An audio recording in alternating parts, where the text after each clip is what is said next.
अस्सलाम वालेकुम। मैं हूँ शेफ़ सार और आपके लिए लाई हूँ रमज़ान में धनिया पुदीना स्टोर करने का बेहतरीन तरीका।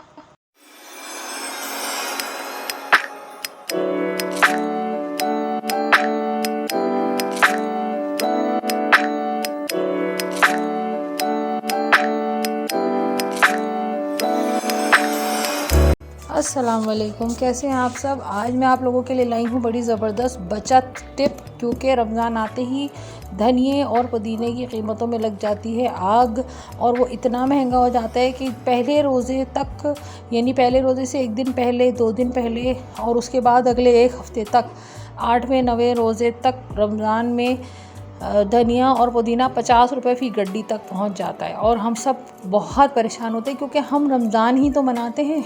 एक रमज़ान ही तो हमारा महीना है कि जिसमें हमारा दिल चाहता है कि खाएं भी और खिलाएं भी, अच्छा खाएं अच्छा खिलाएं।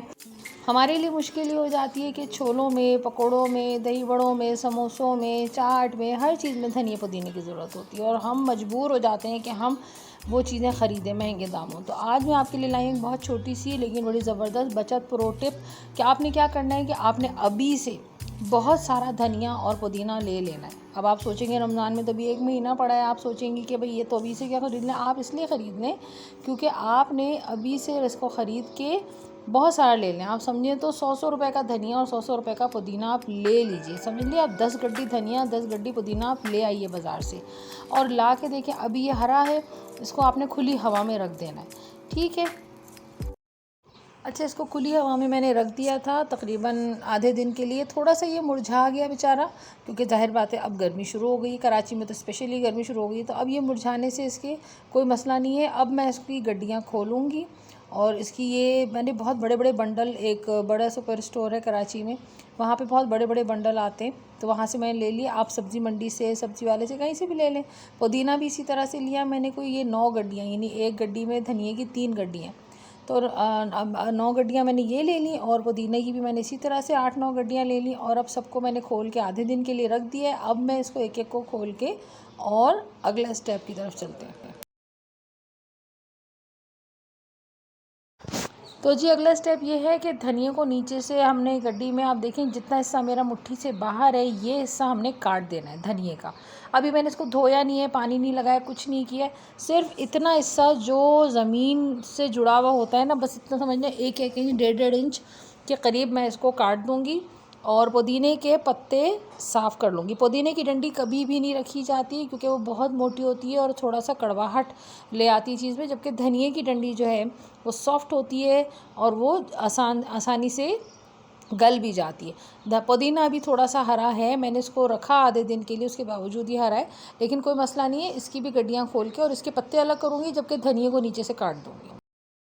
अगला स्टेप ये है कि जो कटा हुआ धनिया है ये मुरझाता जा रहा है गर्मी की वजह से, ठीक है ना। तो इसको मैंने पानी में, खुले पानी में, एक बड़े से बाउल के अंदर रखा और इसको अच्छे से धो लिया। गीला होने से, चूँकि ऑलरेडी ये मुरझाता जा रहा है, तो इसको मैंने सारा धो लिया अच्छी तरह से। अब ये बिल्कुल गीला, बिल्कुल सूखा हुआ और गीला हो चुका है ना। अब इसको अच्छे से मैंने बास्केट में रख के इसका पानी मैंने झाड़ लेना है और पुदीने के भी पत्तों को इसी तरह धोना है, ठीक है। अब इस गीले धनिए को मैं बारीक बारीक कतर दूंगी छुरी के साथ, कैंची के साथ। आप ये बिल्कुल, आप देखें इस कंडीशन में हो गया, लेकिन अब इसको कतर देंगे और इसको फैला के एक ट्रे में रख देंगे। देखें ये कतर दिया मैंने इसको बहुत अच्छे से, गीला हो गया था लेकिन धुल गया था, और इसको मैंने बारीक कतर दिया, जितना बारीक मैं कर सकती थी, क्योंकि गीला होने के बाद इसको काटना मुश्किल हो जाता है। अगर आप इसको हरा हरा काट देंगी, यानी कि बिल्कुल बाज़ार से लाए और फिर काट दिया, तो वो रिज़ल्ट नहीं मिलेगा कि जो मिलना चाहिए, ठीक है, फिर टाइम लगेगा। ये हमने इसको थोड़ा सा पहले आधे दिन बाहर सुखाया, उसके बाद हमने इसको खोल के सेपरेट करके और फिर हमने इसको धो के और उसके बाद हमने इसको कतर के रख दिया। अब इसको मैं मलमल के कपड़े से, पुराने लॉन के दुपट्टे से, किसी से भी ढक के, मैंने किसी ऐसी जगह रखना है जहाँ पंखा चलता है, जहाँ हवा आती है, बस धूल मिट्टी ना पड़े। इसको हम 2 से 3 दिन के लिए ऐसी जगह रख देंगे और उसके बाद इसको ढक देंगे। 2 से 3 दिन के बाद ये बिल्कुल ड्राई हो जाएगा और ये पाउडर फॉर्म में आ जाएगा, ये बिल्कुल चूरा होने लगेगा। 2 से 3 दिन के बाद देखें बिल्कुल ड्राई हो के कैसा सिकुड़ गया, सूख गया, छोटा सा हो गया है ना। और आपको ऐसे ट्रे भर के हमने रखी थी, अब मैंने इसको दूसरी ट्रे में निकाल लिया है और देखिए कैसा चूरा हुए चला जा रहा है। अब ये चूरा, इसके अंदर सारी की सारी खुशबू है, सारी फ्रेशनेस है और सारा का सारा जायका है धनिए का, पुदीने का। पुदीने को भी इसी तरह करना है, आपने पत्ते निकाल के धोने, उसके बाद आपने उसको इसी तरह से फैला के रखना है। और उसके बाद 2 से 3 दिन के अंदर, क्योंकि अब गर्मी का मौसम है और पंखे सबके घरों में चल ही रहे हैं, बस इसको ढक के रखना है आपने अच्छी तरह, ताकि धूल मिट्टी ना पड़े। और अब हम इसको जार के अंदर स्टोर कर लेंगे। इसके अंदर आप जैसे ही इसको पकौड़ों में यूज़ करेंगी, छोलों में यूज़ करेंगी, समोसों में यूज़ करेंगी, ऑटोमेटिकली सारा का सारा फ्लेवर आपके पास आ जाएगा। कोई ज़रूरत नहीं है रमज़ान में ब्लैकमेल होने की मुनाफाखोरों के हाथों। हमारे पैसे बड़ी मेहनत के हैं, हमने इनको अगर हमारे पास पैसे ज़्यादा भी है तो भी उससे हमने दूसरों के घरों में राशन डलवाना है, दूसरों का पेट भरना है, और उन्हीं पैसों को अच्छे से अपने लिए यूटिलाइज़ करके पैसे में बरकत देनी है, ताकि सब लोग रमज़ान की खुशियाँ एंजॉय कर सकें। अब इसको हम स्टोर कर लेते हैं।